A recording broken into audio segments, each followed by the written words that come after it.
31st night కి farm house book చేసుకుని friends తో ఎంజాయ్ చేయాలనుకుంటున్నారా? అయితే వెంటనే డోసే యాప్ ని డౌన్లోడ్ చేసుకుని బుక్ చేసుకోండి. నమస్తే రమ్య గారు. నమస్తే జయ. మనము ఆల్వార్ల గాథలు చెప్పుకుంటూ ఉన్నాం. ఇంకొక ఆల్వార్ గురించి విప్రనారాయణుల కథ చెప్పుకుందాం. ఓ. విప్రనారాయణ సినిమా కూడా ఉంది అవును కదా, ఆ. ఇంచుమించు యాజ్ ఇట్ ఈస్ గా తీశారు. అవునండి, కథలో ఏముందో అదే తీశారు. మాక్సిమం చూపించారు. చోళ దేశంలో అంటే తమిళనాట, ఈ కావేరీ నదీ తీరమే, అక్కడ మండంగుడి అలాంటి పేరున్న ఒక ఊరు. ఇక్కడ ఒక బ్రాహ్మణ కుటుంబంలో ఒక చక్కని కుమారుడు జన్మించాడట. ఆయన తండ్రి చాలా విశేషంగా శాస్త్ర పరిజ్ఞానం అవి కలవారు. చక్కగా సౌందర్యవంతుడుగా ఉన్న కుమారుడికి విప్రనారాయణుడు అని పేరు పెట్టారట. నారాయణుడు అంటే విష్ణువు, విప్రనారాయణుడు అంటే బ్రాహ్మణ వైష్ణవుడు అనమాట. అలా పెట్టుకున్నారు పేరు. అయితే చాలా చక్కగా అద్భుతంగా జీవితం సాగేది. అయితే ఈయనకి సంసారం మీద ఆసక్తి లేదు, బాగా భగవద్భక్తిపరుడుగా ఉండేవాడు. ఉండి ఈ మండంగుడి ఈ ఊరిని వదిలిపెట్టి శ్రీరంగానికి చేరారట. శ్రీరంగంలో స్వామివారిని రంగనాథుడిని సేవిస్తూ స్వామివారికి చేసేటువంటి పుష్పమాల అలంకరణలు అవి చూసి అట్లా పుష్పమాలలు సమర్పించాలన్న కోరికతోటి ఆయన ఒక తోట వేసి రోజు పువ్వులు కట్టి స్వామికి సమర్పించేవారు. ఆయనకు ఆ తోట, రంగనాథుడు, ఇల్లు అంతే, ఇక ఏమీ లేదు. నిరంతర విష్ణునామస్మరణ, రంగనాథ నామస్మరణలోనే రంగా రంగా అనుకుంటూ ఉండేవాడు. ఎంత భక్తి శ్రద్ధలో కలిగి ఉండేవాడు. ఈ విప్రనారాయణులని తొండరెడిప్పొడి, తర్వాత ఇంకొక పేరు భక్తాంఘ్రి రేణువు అంటారు. ఈ నామాల్లో కూడా గురు పరంపర చెప్పుకునేటప్పుడు భక్తాంఘ్రి రేణువు పేరు చెప్పుకుంటాం ప్రత్యేకంగా. ఆయన విప్రనారాయణుడే అనమాట. అయితే ఈయన విశేషంగా భగవద్ధ్యానం చేసుకునేవారు. ఆ తోటలోనే ఒక చిన్న ఆశ్రమం లాంటిది ఉన్నది, ఒక చిన్న నివాస స్థానం ఉండి అక్కడే ఉండి మొక్కలకి గొప్పలు తవ్వుకుంటూ చక్క పువ్వులు విశేషంగా పూసేలాగా చెట్లని సేవించుకుంటూ పూసిన పువ్వులని, తులసిని మాలలల్లి స్వామివారికి సమర్పించడం. రంగనాథ సేవలోనే నిరంతరము సేవాపరాయణుడుగా ఉండేవాడు, అపరిమితమైన భక్తిపరుడు. ఆ కాలంలోనట దేవదేవి అనేటువంటి ఒక వేశ్యాగ్రగణి ఒక ఆవిడ ఉండేది, ఒక అమ్మాయి. ఆ అమ్మాయి చాలా అద్భుతమైన నాట్యగత్తె. రాజుగారి దగ్గర చాలా గొప్ప పురస్కారాన్ని పొందింది. అక్క చెల్లి ఇద్దరు రాజాస్థానంలో విశేషంగా నాట్యం చేస్తే ఈ అమ్మాయిని ఈ నాట్యమయూరు లాంటిది ఏదో ఒక బిరుదు ఇచ్చి బోలెడంత బంగారం వస్తువులు అన్నీ ఇచ్చారు. రాజుగారి దగ్గరికి ఏముంది, అనుగ్రహం వస్తే వస్తాయిగా. ఆ వస్తువులన్నీ మోసుకుంటూ అక్క చెల్లి వస్తూ ఈ విప్రనారాయణులు పెంచుకుంటున్నటువంటి తోటలోకి ప్రవేశించారు. వాళ్ళు కాసేపు విశ్రాంతి, ఎంత బాగుంది తోట, కాసేపు విశ్రాంతి తీసుకుందామని ఒక పార్కులోకి వచ్చినట్టుగా లోపలికి తోటలోకి వచ్చారు. ఆ తోటలో ఏమైంది, కాసేపు విశ్రాంతి తీసుకుని ఆహాహా ఎంత బాగుంది, ఎంత బాగున్నాయి, ఆ పువ్వులు ఎంత బాగున్నాయి, చెట్లు ఎంత బాగున్నాయి, కబుర్లు చెప్పుకున్నారు. చల్లగా హాయిగా ఉంది, విశేషమైన సుగంధాలు ఇంటూ తోట ఎంతో మనోహరంగా ఉంది. వీళ్ళు లేచి వస్తూ ఉంటే ఈ విప్రనారాయణులు ఎదురుపడ్డారు. ఆయన రంగడి నామస్మరణలో ఉండి వీళ్ళని చూడలేదు. ఈమె తగిలింది ఆయనకి, తగిలినా కూడా ఆయన పట్టించుకోలే. ఆయన గోల్లో ఆయన ఉన్నాడు. ఈ దేవదేవి ఏమిటి మూడులాగా ఉన్నాడు, వంశత్వం లేదో లేకపోతే పిచ్చివాడో, ఇంత సౌందర్యవతిని యవనవతిని నేను కనపడితే ఈయన నా వైపు చూడలేదు, ఎక్కడైనా ఉంటారే అక్క అందుట అతిశయంతో.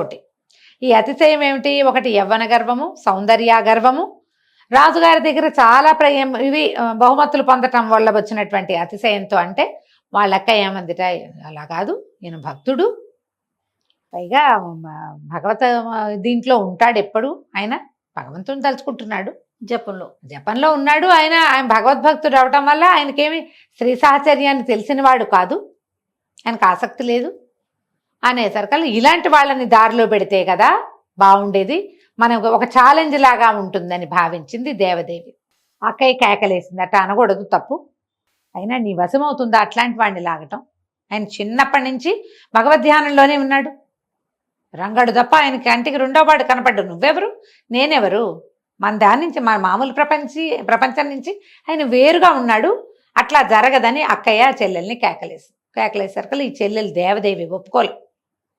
ఇంకా నా ప్రజ్ఞ ఏముంది, ఇంత సౌందర్యం, నాకు ఇన్ని హోయలు ఉన్నాయి, ఇంత సొగసు ఉంది, ఇంత విలాసం ఉంది, ఇంత తెలివి ఉంది, ఎవరినైనా నేను దారిలో పెట్టగలను, ఇవన్నీ నా దారికి నేను తెచ్చుకుంటానని దేవదేవి అక్కతోటి ఛాలెంజ్ చేసింది.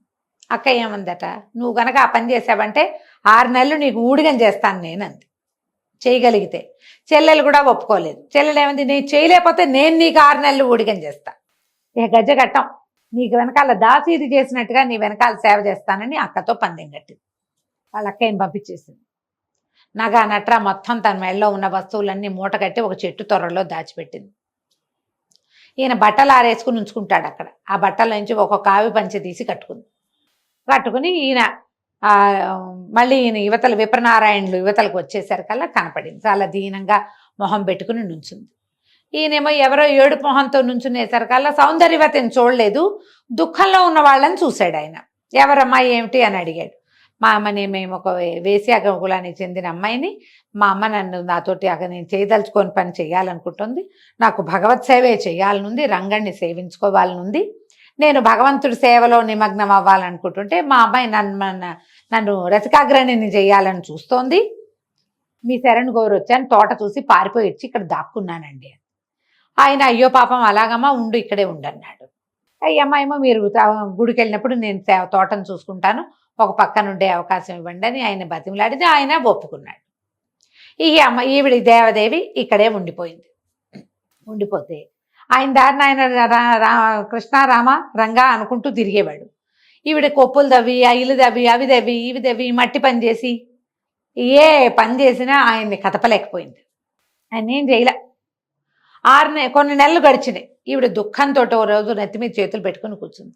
ఇంత కష్టపడి చివరికి నేను మా అక్కయ్య ఊడిగం చేయాలా అని ఆవిడ ఏం చేసింది, శ్రీరంగనాయకిని ఉద్దేశించి దుఃఖపడి ప్రార్థన చేసింది. ఆ సమయానికి రంగనాథుడు దేవేరితో సహా విహారార్థం ఆకాశ మార్గంలో బయలుదేరారు.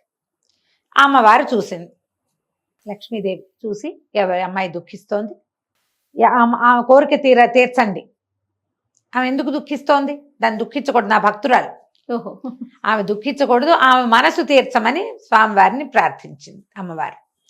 సరే, ఏమైంది, ఆ రోజు పెద్ద గాలివాన వచ్చినాయి.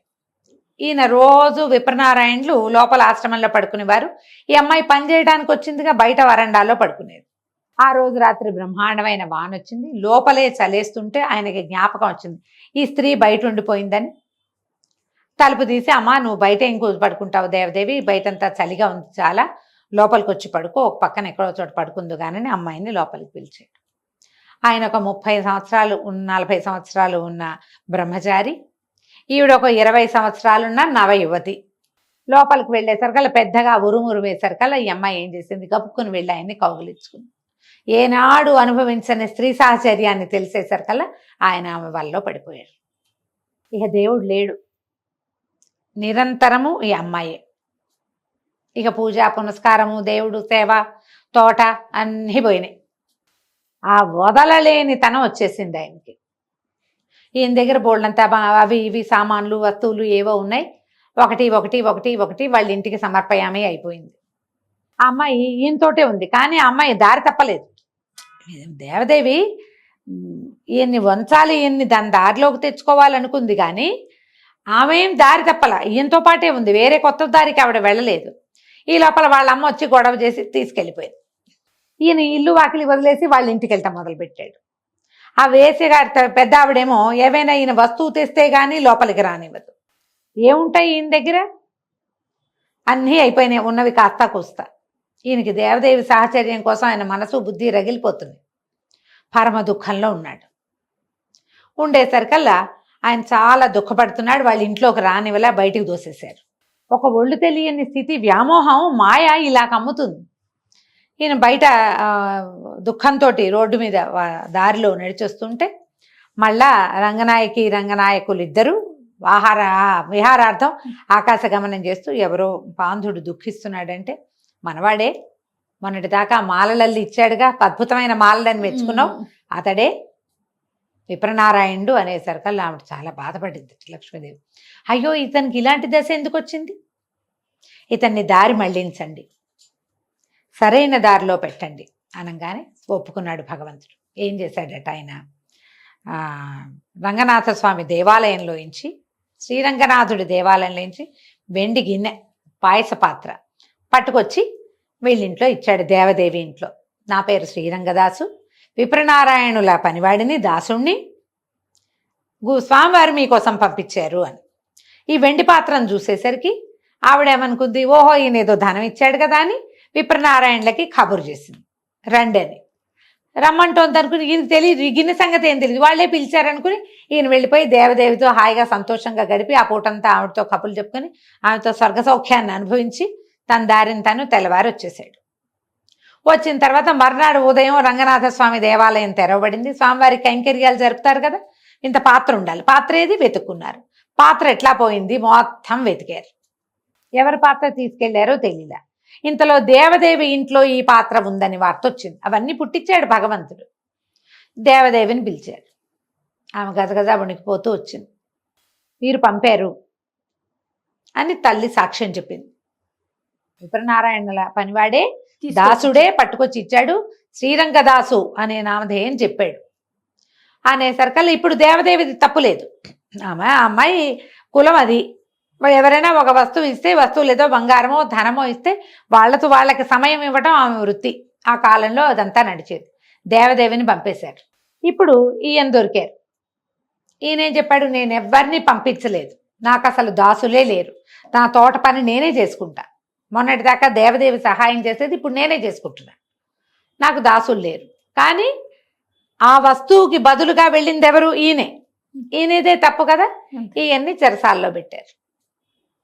ఆయన పరమ దుఃఖంతో, నీ దారి మళ్ళీ నేను ఇట్లాగా స్త్రీ వ్యామోహంలో పడి కదా ఇక్కడికి వచ్చాను, ఈ పాటికి చెట్లకి గొప్పులు తవ్వుతూ పువ్వులు మాలలు అల్లుతూ నీకు సమర్పించి నీ సన్నిధిలో నిలబడవలసిన వాడిని ఇలా చెరసాల్లో నిలబడ్డానంటే నా బుద్ధి ఇట్లా వెళ్ళింది. నేను నీ శరణు నుంచి ఇంకో స్త్రీ సౌఖ్యం కోసం నేను ఎందుకు ఇలా అయిపోయానని ఆయన పరమంగా విపరీతంగా దుఃఖించి ఎన్నో పాటలు పాడేటట్టు. అప్పుడు భగవంతుడు రాజుకి కల్లో కనపడి, ఆ పాత్ర ఇచ్చిన వాడని నేను, వేసికి ఇచ్చిన వస్తువుని వెనక్కి తీసుకోకూడదు, పాత్రని దేవదేవికి ఇచ్చేసేయమని, విప్రనారాయణుడిని వదిలిపెట్టమని భగవంతుడు స్వప్నాదేశం ఇచ్చాడట ఆ రాజుగారికి, శ్రీరంగంలో ఉన్న రాజుకి. వెంటనే రాజు తెల్లవారుగానే పాత్రనేమో దేవదేవికి పంపేశాడు, విప్రనారాయణులని విడిపించారు. భగవదాజ్ఞగా మిమ్మల్ని విడిపిస్తున్నాము అని చెప్తే భగవంతుడు తన యందు చూపించిన కరుణకి ఆయన విపరీతంగా సంతోషించి, ఈ విప్రనారాయణ నామధేయాన్ని విడిచేస్తున్నాను, నేను భక్తుల పాదరేణువుగా ఉండాల్సిన వాడిని ఇలా అయ్యాను కాబట్టి ఈ రోజు నుంచి ఈ నామధేయాన్ని విడిచిపెట్టి భక్తాంఘ్రి రేణువు పదాన్నే తీసుకుంటానని తర్వాత ఎంతకాలమో సేవించారట. కొన్ని కథల్లో, 1-2 కథల్లో ఏం చెప్తారంటే దేవదేవి కూడా ఇంకా తన వృత్తిని విడిచిపెట్టి వీరితో పాటే రంగణ్ణి సేవించిందని చెప్తారు. సుఖాంతాలు చేస్తారు కాబట్టి అట్లా కనపడదు. ఆయన ఆ వ్యామోహంలోంచి బయటకు వచ్చేసి తర్వాత ఈ తొండరడి పొడి పేరుతోటి ఎన్నో పాసురాలు రచించారు రంగనాథుల మీద. తర్వాత ఇప్పుడు స్వామివారిలోనే లీనమైపోయారని చెప్తారు. ఈ విప్రనారాయణ కథ సినిమా కూడా చాలా బాగుంటుంది. అప్పుడు పాతకాలంలో అంటే కథలకి ఎక్కువ జిలుగులు వద్దటం ఆనాటి పద్ధతి కాదు.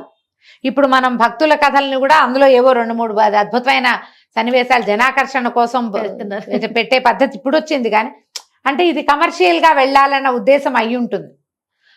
ఎవరి జీవితాల్లో అయినా అలాంటి కోణాలు ఉండొచ్చు, ఉంటాయి కూడా. ఉన్నా కూడా వీళ్ళు మహాభక్తులు అయినప్పుడు ఈ కోణాన్ని ఎందుకు చూపించాలి? హైలైట్ చేయక్కర్లేదు. అంత హైలైట్ అవ్వకుండా అది కలర్ పిక్చర్ కూడా కాకపోవటం వల్ల విప్రనారాయణ చిత్రం కొంచెం బాగున్నట్టే కనపడుతుంది. నేను ఎప్పుడో చూసా చాలా ఏళ్ల క్రితం. నిజంగానే ఇలా జరిగిందట. ఇది ఈ తొండరెడ్డిపొడి ఆళ్వార్ ఏమనాలి, వీరిని భక్తాంఘ్రి రేణువు వారి పేరు. ఈ ఆళ్వార్ల కథ ఇలా చెప్పబడుతుంది. చాలా బాగుంది రమ్మ గారు, చాలా సంతోషం. నమస్తే. నమస్తే.